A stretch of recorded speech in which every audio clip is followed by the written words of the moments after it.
to the topic at hand. Currently, we have no load shedding in the country.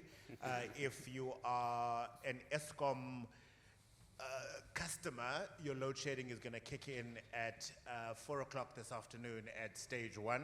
And if you are a City of Cape Town customer, you'll be spared load shedding until 10 o'clock tonight when the city is going to implement stage 1. And then both entities until 5 o'clock tomorrow morning, and then no load shedding again. Obviously, this will have an impact on education, and we'll get Mughtar's input in a moment. But perhaps let's go to government first. Let me start with you, Alwie. The energy mix that we're looking to realize, and importantly, the role of renewables in mitigating against load shedding. How are we progressing with that? No, thank you very much, Africa. So I think firstly, from a national perspective, over 86% of the energy that we have in the country is supplied through fossil fuel, coal-fired power stations. So if I look at the installed base that Eskom has, it's about 46,000 megawatts. And over the last 8 years, we've only really installed 6,000 megawatts of renewable energy. So the attempt nationally for us to actually, gain momentum on renewables has been quite slow. And I think it's a lot to do with the fact that we're in a process that's quite cumbersome, the reprocess. It takes quite a bit of time for decisions to be made and for awards to be made. So we are moving quite slowly in terms of getting renewables into the system. I think from a provincial perspective, what we're starting to see and move on now is that we'd like to see by 2035 that there's about 5,700 megawatts of independent energy in the system. And this independent energy is independent of the national grid, independent of Eskom, very much focused on private sector generation as well as municipal generation. And the hope and the focus would be that all of those would come from renewable sources. So although we're going for an IRP that's technology agnostic, there's absolutely no way that we would support any technology that either increases our carbon footprint or in fact keeps us at the same point right now. So the drive would be to create a smaller carbon footprint, net zero at some point, but renewables has to play a role in the future energy mix in the country. Many do argue, though, Alwie, that while renewables will be an important contributor to the energy mix, they cannot be the base load of electricity, right? We will sadly need to continue burning fossil fuels, and of course, some refurbishments, shall we call it, or improvements to Coburg are being done currently. There's some delays for a whole matter of reason, but nuclear will also continue to be an essential source of energy as far as base load is concerned. So given the history that we have in the country in terms of our energy mix, I think our transition to a greener energy mix, it's going to take time. I mean, we're not just going to walk away from coal tomorrow. I do think we have to take a more responsible transition to it, but at the same time, for you to be impactful, close to 30% of your mix should be renewable. And at the moment, if you look at 6,000 out of 46,000, you can see that we're far lower than 30%. So although we've got the existing fossil fuel reserves in the country, I again don't think that that should be the driver for us to continue, but we've got to start planning that transition towards a greener economy and a greener country and a greener system and a greener energy footprint. When we say that renewables cannot be baseload, I think we have to qualify that. I think our understanding of baseload is very much based on what we have in the system. If you look at Europe, if you look at some of the countries in Asia, a significant portion of the energy is supplied by renewable energy.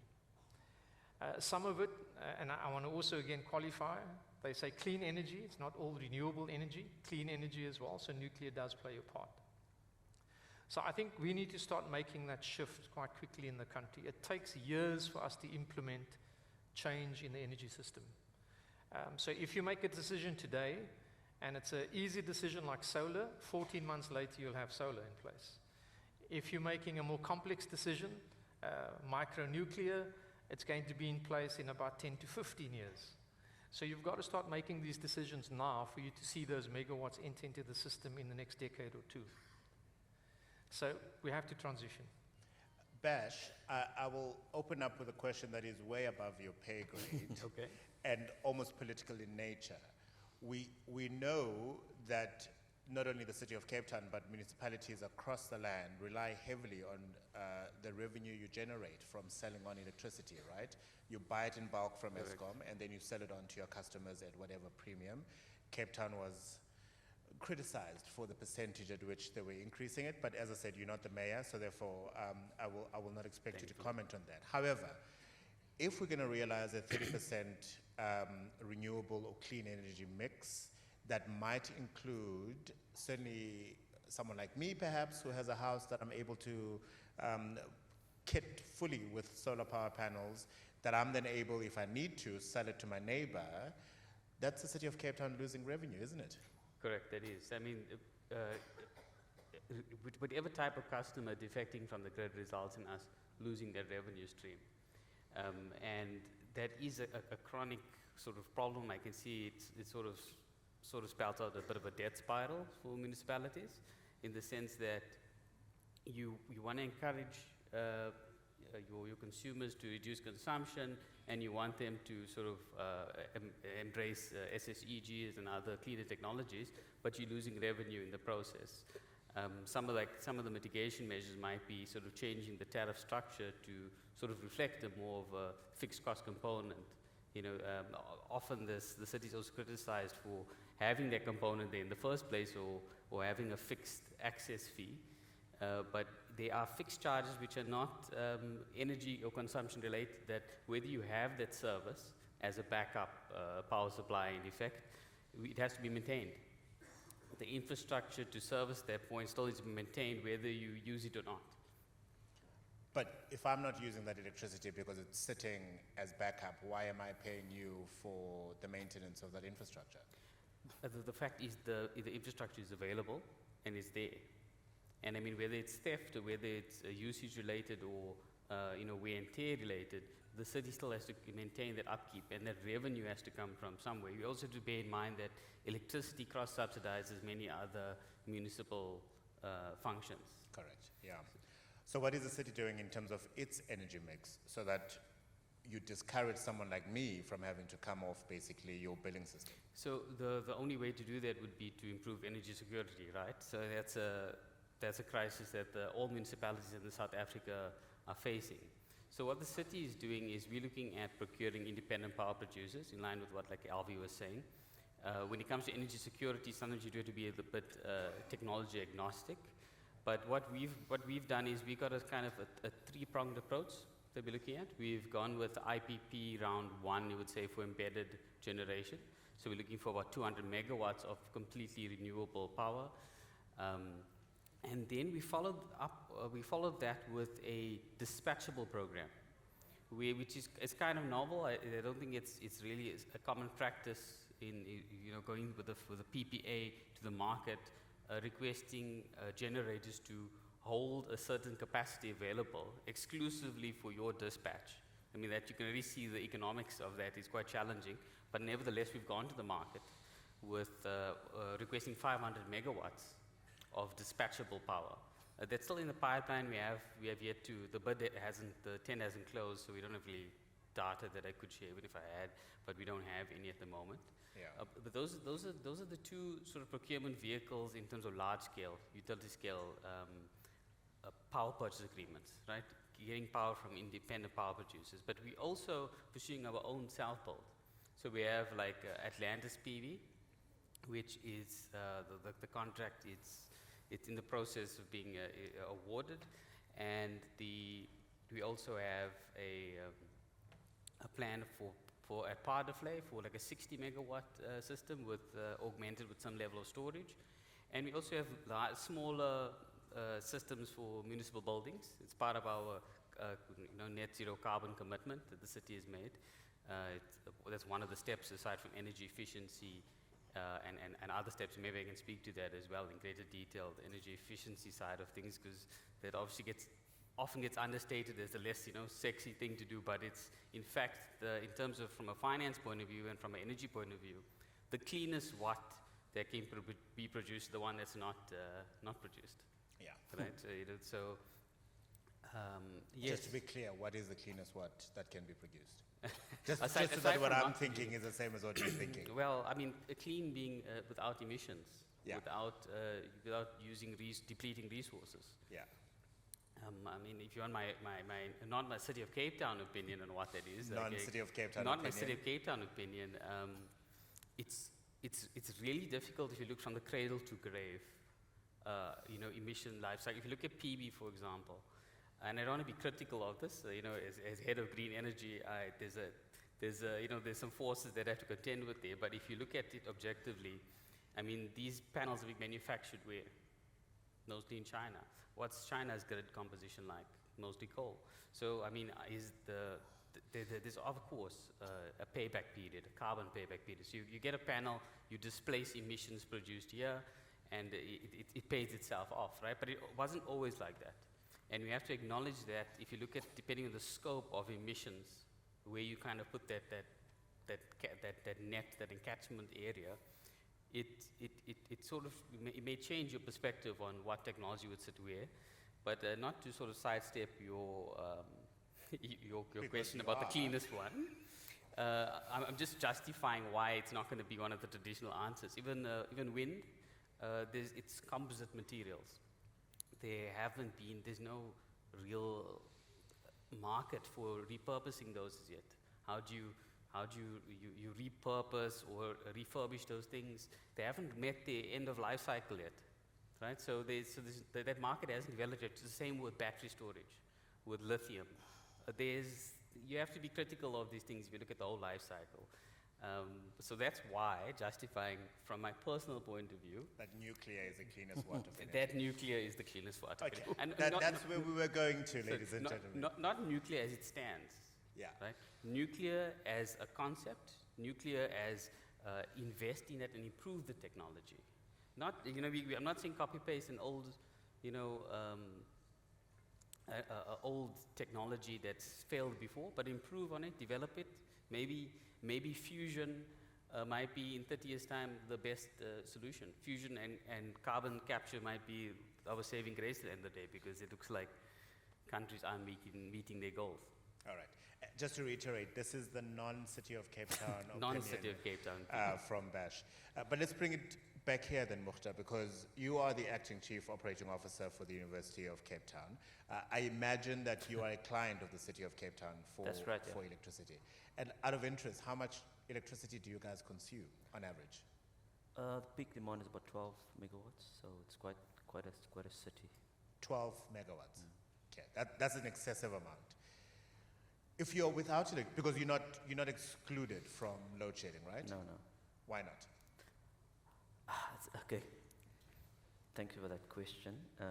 So we did actually apply to the City of Cape Town for what's referred to commonly as a load shedding exemption. It's a curtailment program that allows us to operate independently while load shedding is going ahead. We did all the applications successfully, actually, but for UCT, having to have a trilemma hat on, looking at cost effectiveness, it just wasn't worth it for UCT to continue with the program, simply because the terms and conditions were quite onerous for UCT to operate. UCT, fantastic landscape, beautiful, isolated at the foot of the mountain, but it's a complicated landscape.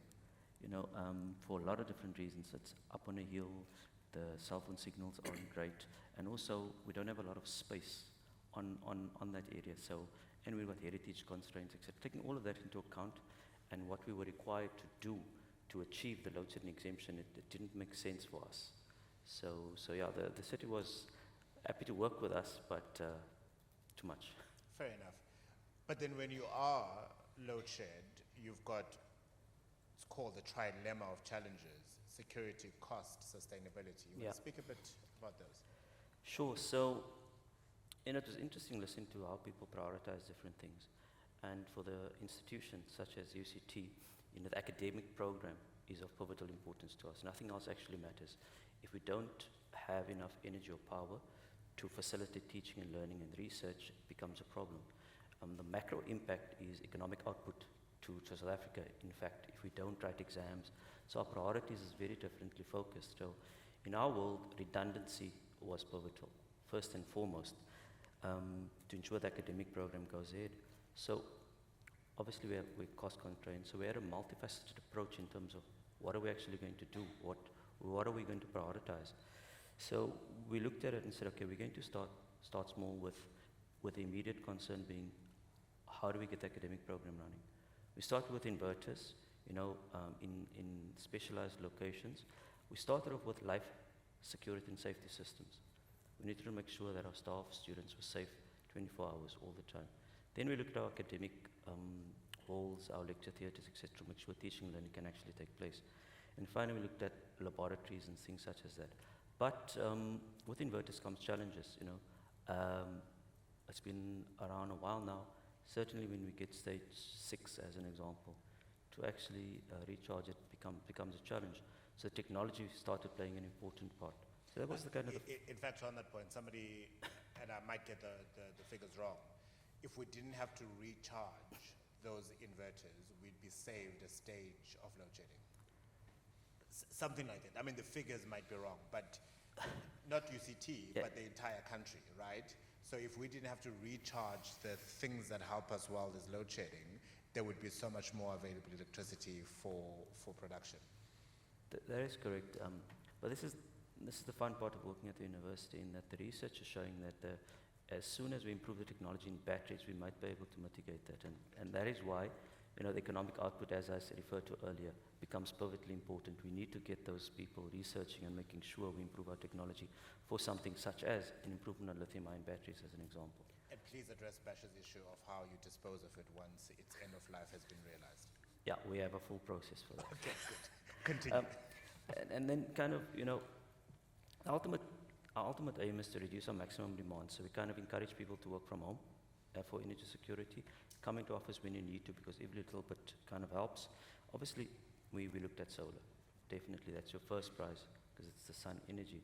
But as I referred to earlier, we do have problems with our heritage. We can't put solar panels on all our buildings, and logistically, it's on a hill, it's behind a mountain, so all those challenges come into play. We also do the basic things like LED rollouts, behavior modification, and consciously, when we started the journey, we integrated it to create an integrated plan for energy management, talking with technologies, our systems, etc. So we didn't do anything in isolation. And I think finally, it's the big question, it's about generators. Unfortunately, generators is a need, particularly if I want to mitigate our redundancy component from that perspective. We strategically placed them, we strategically connected them, and even with load shedding, we have challenges with the generators, because generators are supposed to work X amount of hours. We probably 4 or 5 times over that, so they break down earlier.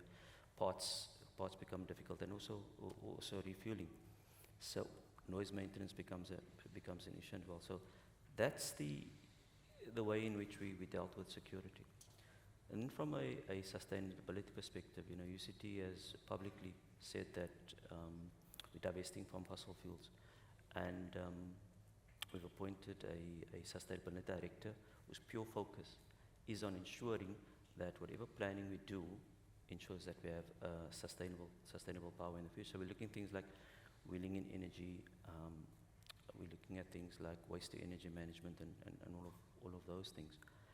And then finally, from a costing point of view, it's always a problem. But we've looked at different economic modeling to ensure that there is tangible and intangible benefit. The intangible benefit I explained previously was our output that becomes primary. From a economic modeling perspective, we looked at various matters such as something we refer to as lease to own, where we acquire whatever equipment we need and we pay it off over the time and we own it at the end of it. Because universities they asset rich. Cash flow is one issue, so we always try to manage your liquidity most of the time, more than your assets. So that's the kind of theory that we work with. Then we have outright purchases, because sometimes it just doesn't make sense to take it over a period of time. Third-party financing, And finally, we have donor financing. So, yeah, so donors, let me ask it this way. What's the additional cost on your expense side of the income statement that results from you having to power up the campus when you've got load shedding? And where is that money coming from? Is it coming from donors, or do you just have to That take comes it from student fees? That's come and from stuff? our normal general GOB, which is operating budget. The donor funding is specifically for certain items, such as clean energy. You know, there's lots of donors available for that. For generators, there won't be a lot of donors available. So it's trying to create the right narrative for it, particularly when you're looking at a longer-term solution, which I can talk about at a later stage. But donors predominantly give capital expenses for focused energy, not recurring costs. My worry with the amount of money that universities are now going to have to spend in keeping the lights on is that that's money that definitely should go to teaching and learning and research, Correct. but also money that needs to go to maintenance of, as you say, this asset-rich entity, Correct. which you're now having to deflect towards an expense, basically, that goes the minute you start spending. Yeah, look, you have to take a view that it's a sunk cost. You know, without that, you won't be able to enforce the academic program, which creates if you don't do that, you create a vicious cycle. You know, no exams written, no people passing, etc., no research taking place, and it becomes an ugly vicious circle. You have to cut it by putting in money, and it's a decision that needs to be made across, assume all universities. It's a critical success factor. Absolutely. Alwie, the reality is we've got 26 public universities, many more private institutions. We've got TVET colleges and further education and training facilities that we have not even really brought into this conversation as yet. What work is government or ESCOM doing with those entities to realize solutions that will hopefully get us to the end of load shedding a little bit sooner? So from a provincial perspective, we formed the Energy Council for the Western Cape. Represented on that council is in fact the 4 major universities in the Western Cape. We also have the Premier Skills Council, again driven predominantly by the tertiary institutions. And we've created the connection between the Skills Council and the Energy Council for various reasons. One, to look at what is the skills deficit in the industry going forward, in this emerging energy industry. But secondly, also to rely quite heavily on the experience and the research and the technology developments that take place at these universities. I also advise the University of the Western Cape on energy. And I can tell you from a university perspective, I think there is a lot of creativity that comes from the students at the university. If we don't have line of sight to these things, I think as government institutions, we could miss a golden opportunity for local production and local solutions. So we'd like to draw the tertiary institutions a lot closer to what we're doing. I think in terms of support for these universities, it is quite difficult in that where they're located, it's quite distributed, the campuses. There isn't very much protection in terms of the network because you're part of a broader sort of community network. And so you can't necessarily be saved. And so the redundancy that Mughtar speaks about is very much then the onus of that falls onto the university. What we are trying to do with universities is to say, can we look at alternative technology options? Can we pilot things together to see what would work? And then if we find that it does work, and there's very good examples of where certain universities in this country have taken a particular approach, it does work, and we see if we can replicate that across the country. Not only applicable to universities, but also to other institutions. As an example, we've got 100 schools that we've identified in the lower quintile in the province that we are now going to move to, firstly, energy efficiency, because that's the cheapest option actually, then move to a solar with a PV and inverter system. Now you could apply that kind of methodology to tertiary institutions as well. But our idea was also to say, can we create the opportunity for these institutions, schools in this case, to become actually energy providers for that community? And they don't become that reliant on budgets, because they now have another source of income, or revenue at least, that they can use to generate other activities. So we're looking at how to pilot and how to support these types of initiatives from provincial government. The skills shortage, by the way, and I know that the council is meeting on a regular basis. Have we identified what that is yet? And therefore, have we gone to the universities to say, this is actually the skill that you need to focus on for the next while? So we've done an audit at the end of last year, and there is a 87% mismatch. So if you look at the capacity and the skills that we have in the Western Cape, and if you look at the emerging market that we have, we are short 87% of that skill set. Wow. That is exacerbated by the fact that a lot of our capacity is leaving the country in droves. I attended a meeting in the UAE with their nuclear operator. 5 out of the 7 guys present in the meeting are Eskom Kuburg guys. And so this is happening quite regularly where we're seeing skills leaving the country. So not only do we have a shortage, but the existing capacity is also drained. So yes, we are engaging with municipalities to say, not municipalities, universities to say, how do we influence curriculum? How do we influence content to start to talk about what is the new skill sets that we do need? I suppose there's no way we can stop them from leaving the country, hey? I don't know, moral, blackmailing, emotional, whatever, like a reason for them to stay. But you're right, money does make a big difference, right? The Middle East can pay a lot of money for that skill, and given the challenges one is perhaps facing in South Africa, and for a long time, Eskom leadership not really being the most above board, you then take that opportunity and you move your family. Correct. Yeah. Bash, let's talk about those energy efficiencies then. You sort of alluded to them a little bit earlier. What are some of the low-hanging fruits that you can think of which universities can apply in order to introduce energy efficiencies? Because remember, the benefit of that, not only do you reduce the pressure and the demand on the grid, but you save money. Exactly. So just to take from what the City of Cape Town's experience was with this, is we looked at our facilities, and we've got several programs where we're reducing the full consumption over a year, and we see that the lowest hanging fruits were generally lighting. I mean, if you look at lighting, the efficiency progress has moved from almost from by 90% improvement. I mean, you go from 100 watts to achieve the same lumen output to now 10 watts. I mean, that's a massive, massive improvement. So lighting is a low-hanging fruit. Our other program looks at HVAC, so looking at high efficiency HVAC, and I think those probably be the most relevant to any kind of building or facility. So like for campuses, I think that's their lowest hanging fruit is lighting and moving to HVAC.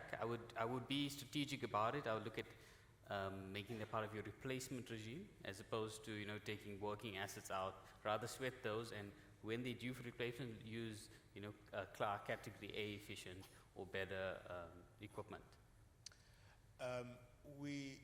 We do see schools, and granted they tend to be the quintile 5 schools, that have their roofs literally replaced with solar panels. One of the schools along this Atlantic seaboard, Camps Bay High, is now not reliant on electricity from neither the city or Eskom for that matter. I think they still draw some, but when there is, during daylight, they actually are generating enough electricity. The university should be doing that as well, surely, right? I mean, I know you're thinking what happens at the end of the lifeline, but for the moment, that's what we should be doing. I mean, in principle, yes. I mean, if you have a roof space that's positioned well, that's structurally sound, it's a good candidate for PV. It's right now a great investment. I mean, it has a payback period of 7 years now they're looking at. That's some of the figures that I've seen. I mean, that's on a 20-year asset, that's a great business model. It's going to mess with your aesthetic, and you might need to convince Western Cape Heritage or something like that. But is this something that the university is considering? Yeah, so we've actioned it. I mean, in fact, we've got a really good relationship with the Western Cape government with regard to solar. And I think we're doing about 7 or 8 buildings at the moment. That is, I mean, we've got some really dated legislation with regard to the rooftops. So apparently one of the regulations of the title deed at UCT says that if you stand at Rondebosch Common and you look at the roofs, you have to see the orange roofing. It cannot be, you can't have anything on it. So we need to look for roofing that actually is not on that site, that can generate, that has structural integrity, etc. So it's really, really challenging, and also with the sun angle and all of those things. But we've done quite a lot of work in identifying which buildings will get us a maximum output. Hold on. Is there a rule that stops you from putting on solar PV panels on a certain angle, front-facing roofs that you see? Title deed restriction. We from are way back in required the to day, yeah. see the red. I don't care about the red roof. I want my student to be learning. We'll talk to the government about that. Could I please just vent on heritage for a moment? Yeah. But if you look at Athlone Power Station, Yeah. I'm not sure if the public is aware, but I mean, the city hasn't been able to do a lot with the site because they want to preserve the tower. For what? The tower is structurally a risk, right? We want to decommission the site and repurpose it, but we've been stopped by Heritage because they like the look of that tower. I don't know about you, but for me, it's not something I'm like, I'm going to leave Cape Town if the tower's gone. It's not. Look, in all fairness, merit. it is an important directional marker, right? You tell people, look for that, and then once you go past there, take the left onto Jan Smuts. People who don't come from. But once those cooling towers were demolished, I've never understood why that tower is still standing there.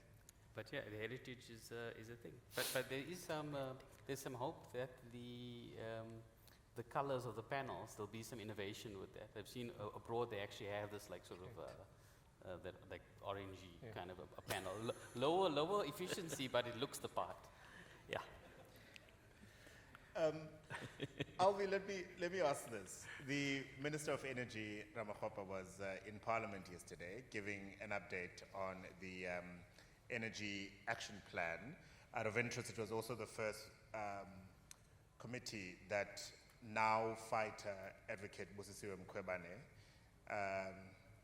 Is there an EFF supporter here? Anyone? Because I'm trying to understand how somebody who has been impeached for failing at a job as a public protector, because courts have said she has lied and she has no sufficient appreciation of the law, how you recruit that person as a member of parliament to represent the political interests of the EFF? But anyway, that's a question for another day. It's another 2 hours, yeah.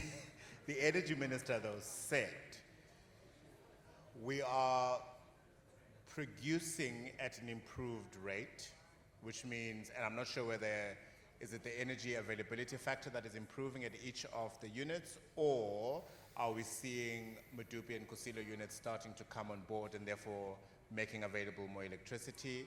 The unplanned power, what do you call it? Unplanned whatever. Yeah, unplanned factor. That is reducing, so we have more energy that is available. It seems we're going on the right track. We still need 390 billion rand in order for the transmission grid to be improved. And we know that we need that transmission grid in order for many of the private sector sort of investments can then be enjoyed by you and I as a benefit. Given all of this, should we still be investing in the projects that the universities are looking at, businesses are looking at, and that the City of Cape Town is encouraging? Okay. So without a doubt, we shouldn't stop the investment. I think we have to be clear on the EAF, the energy availability factor has improved. It hit 60% for the first time this year, but the average for the year is only at 55 now. Last year we were sitting at 58. We had more load shedding in the first half of this year than we had in the entire 2022. I do think the one thing that we must be very careful of as South Africans is that we don't become immune to load shedding. We accepting that level 2 and level 1 is okay. We must understand that no load shedding is okay. 6 is bad, but 2 is better, but still not acceptable. And I think the narrative that we must be careful is that we're being driven into a space where we're saying it's acceptable. Level 1 we can live with, and we shouldn't accept that. The other thing we must also be clear about is the levels and the energy efficiency is based on the installed capacity, and it's also based on what the consumption levels or the demand is like in the country. That demand has effectively been stifled for the last 8 years because we've been load shedding for 8 years. So this only gets us to where we were 8 years ago. This doesn't get us to growth. So 60% energy availability gets us to where we were 8 years ago. So we've got at least 20% worth of growth that we need to catch up on. And if you add 20% to the energy mix, to what Eskom is able to produce, then we start to say, well, actually, Eskom should be giving us close to 40,000 megawatts. It's struggling to give us 33 in peak in the winter. So we mustn't, I don't want to say we mustn't be fooled. I think I'm happy that the EAF is improving. I'm very happy that units at Kusile Medupi are coming back and staying in the system. But we haven't reached the winter peak for next year. We've not factored in growth yet, so all of those must be added. So investment, in my view, is not just an investment to try and secure your own sustainability and cost efficiency, but it's also making sure that you can grow your business, despite the challenges in the national grid and the national network. The transmission network is definitely a stumbling block in the value chain. It's the next stumbling block, and we should have addressed this simultaneously with the generation issue. Eskom has put into the transmission development plan 4,000 kilometers of line. The country needs 10,000 kilometers of line. When I was at Eskom, we were never able to build more than 400 kilometers in 1 year. So if we leave this purely in the hands of Eskom, it's going to take us 10 years to get our kilometers. Private sector involvement and public and private sector partnerships are going to be critical for us to actually get to 10,000 kilometers in a far quicker space. In the last bid round 5, there were 3,300 megawatts that was awarded but could not be allocated because they had grid constraint. That's effectively 2.5 stages of load shedding that we could have avoided had we had the capacity in the system to deal with it. So I think there is a case to be made for, firstly, private sector involvement in the network, strengthening and reconfiguration, but certainly for universities, for private sector entities, commercial entities, to make investment in their own systems. I don't think it adds 6% to your property value. That's the other thing. And that private sector involvement, would it most likely have to come from outside of the country? Or do we have enough, not only skills, and you did highlight the shortage of skills, but more importantly, the capital that will be required to make such an investment? So you see, in the energy space, there's never been a shortage of capital, both locally and internationally. There are international funders that are knocking at the doors all the time. But bear in mind that funding is not for free. It's all concessional and conditional funding. So there are things that they require you to do and conditions that they want met. The local funding is certainly available. If you look at most of the investment houses in the country, if you look at the banking institutions that we have, almost all of them have facilities and instruments available for energy programs and energy projects. So funding is never the issue. It's really just the conditions of the funding that you need to look at and what are some of the constraints for that funding. And we will, it's building a line. I'm sure it's more complex and complicated than that.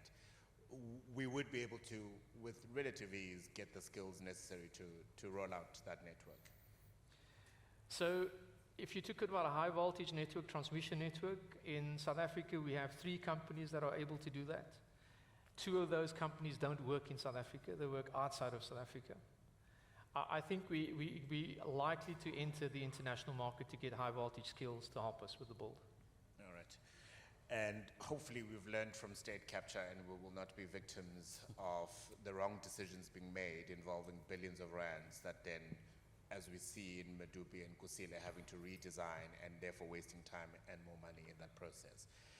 Bash, ultimately people are looking to future-proof their future, particularly when it comes to the energy landscape. You made reference to some low-hanging things, but those are just going to be a minority of impact, right? In terms of not only savings in cash, but also ensuring that there's a little bit more energy for people to use. What projects, what policy designs, what magic exists there that we should look to consider? At a utility scale, or you mean from the lens of a customer, an off-taker of Let's energy? do both, one, two. So from the utility side, like I said, that we're procuring dispatchable power. We might look at even procuring power from maybe existing generation capacity that's out there, perhaps to address load shedding. So having generation assets contracted with us that will dispatch to mitigate load shedding. You know, and whether that's going to be recognized, if it's a remote generation, there's some nuances we're going to have to work around. So the utility is doing everything it can, aside from sweating its stream bus asset. You know, we have to reserve units exclusively for load shedding in order for it to be used for that mitigation benefit. You cannot use it for energy arbitrage or peak shaving. There is some coincidence, you know, between when that actually does happen, when you're dispatching for load shedding mitigation, but it happens to be a peak, and you sort of charge it during an off-peak, so you're getting a bit of arbitrage. But so there is that element to it. From a customer side, in terms of resilience, I just want to stress one thing is that we spoke a lot about PV panels.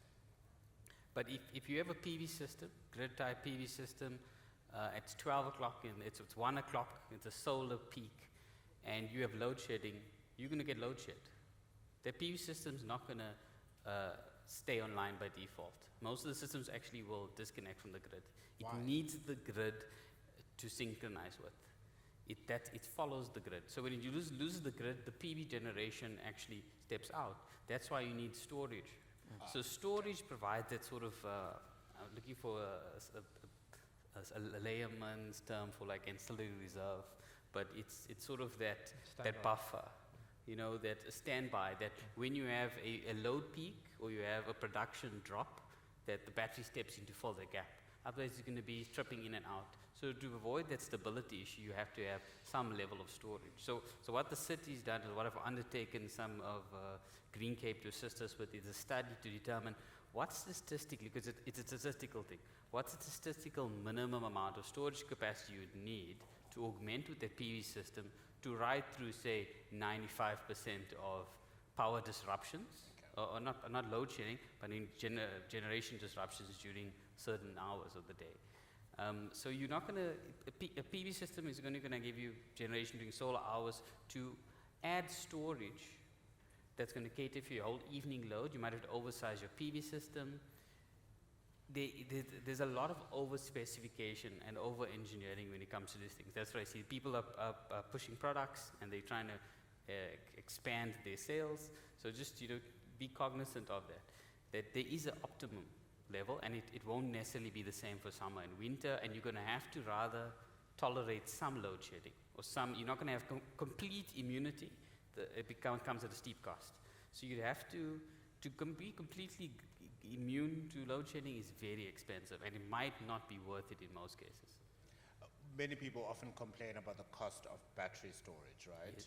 How are we doing in bringing that down? And is there anything that municipalities or even provincial government can do to help their customers? So I believe there's some local players that are coming in to local production facilities. We have, like, you know, the MD Solars and the others that have stepped in.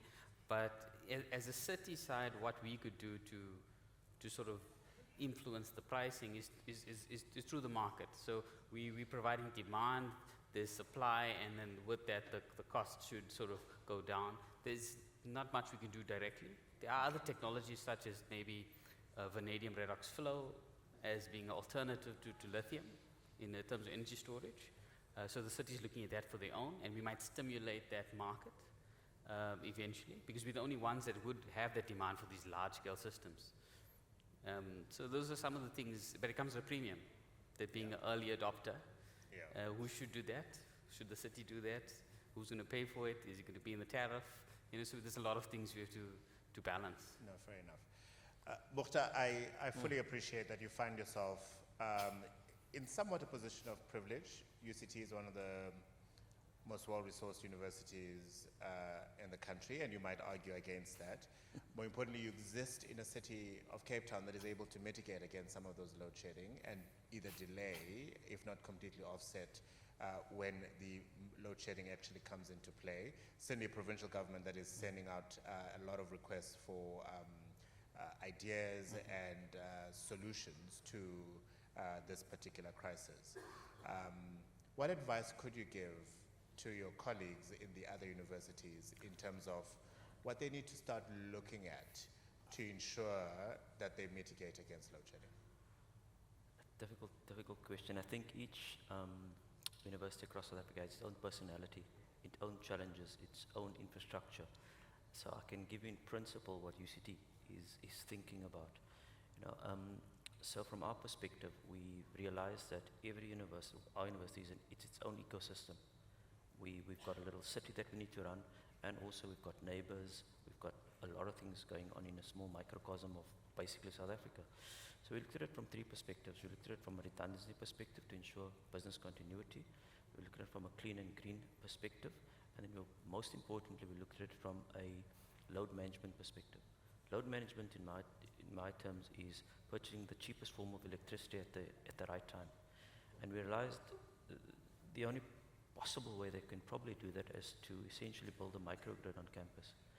Now, a microgrid will allow us, through the use of smart technology, there's kind of three bases for a microgrid. We start right at the bottom layer, and that's why I called it integrated planning earlier, is to ensure that we have all the toys, I call them, right at the bottom. So it's your sensors, your meters, and also to feed data and information through to you. To pull through. Right, and then you got your power sources. So you got your various power sources: clean energy, city energy, solar energy, gas, etc. That's your middle layer. And the top layer is the trick, which is your integrated workplace management systems, your technology. So at UCT, we've got a few at the moment, and we're going to try and integrate that. So it's something to what my colleague said over there, that at the right time, irrespective, it will automatically choose which is the cheapest form of electricity and pull from that. So maybe it's over the school holidays, there's nobody on campus, we'd get some batteries, and the system will effectively know that, the peak demand is exceptionally low, you can pull it from the storage facility and run it because it's low risk. Yeah. So to get the appropriate balance of cost, risk, and business continuity, it's a long journey. It will probably be the first in South Africa. But I do believe that that's the smartest way to do it. And you get various sizes. It's got 3 campuses. So we'd probably pilot it at one campus and roll it out to a larger campus with the assistance of the Western Cape government, of course. But microgrid solution is where we're going. We started working on it. We're working with Dawete as well with regard to that, our Director of Sustainability. And certainly we'll pull on the expertise of the Western Cape government as well. But in our view, we have to take ownership of our own energy management so we can control the narrative more than anything else. Easy tip from the V&A waterfront. I learned this the other day. They shift to the generator 15 minutes before the scheduled load shedding. So as a customer in the waterfront, you are oblivious to the fact that you are being load shed, because there isn't that moment when the lights go off and then you have to count 40 seconds and pray that the generator kicks in. And it seems to, yes, there's 15 minutes of excessive energy, for lack of a better word, but at least there's a seamless transition from one to the other. And therefore appliances and all of that are not as, it's an easy tip from me, not mine, it's David Green's. Round of applause, please, for our panel. Mughtar Parker, Acting COO at UCT, Alwie Lester, Special Advisor to the Premier and the Province, and Bashkaran Vandaya, looking after green energy with the City of Cape Town.